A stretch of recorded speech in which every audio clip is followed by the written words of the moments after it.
Tatínku, Robinek jede na lyžích, podívejte se. Jo, úplně parádně. No ty jsi skvělý lyžař, ale.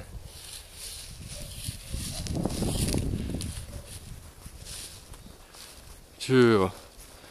Ty možná i pojedeš z toho kopce. Hele, a dej si ty lyžičky trošičku blíž k sobě, Robíšku. Tak, no. Aby ty špičky nešly od sebe, protože každá ta lyžička se rozhodne potom, že pojede jinou stranou a a ty se sebou plácneš. Počkej, já ti to ukážu, jak jsem to myslel. Takhle, že si tu jednu lyžičku, takhle dáš trošičku, počkej, takhle.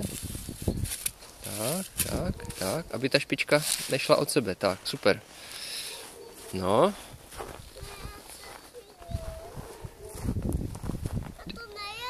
Musíš se trošičku odrazit těma hulkama.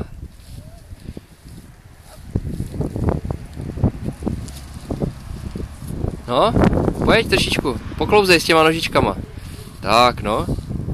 Stejně se napřed musíš naučit na tom chodit, takhle, aby si věděl, jak ty lyžičky, co oni všechno potřebují.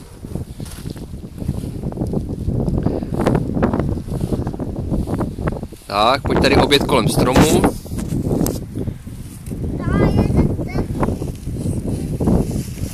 Jo.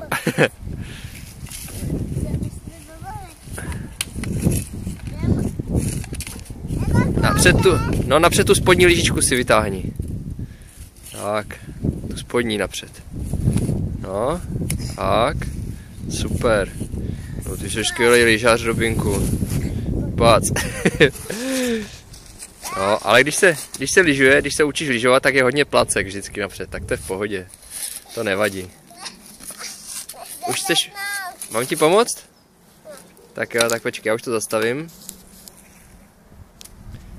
A půjdu za tebou.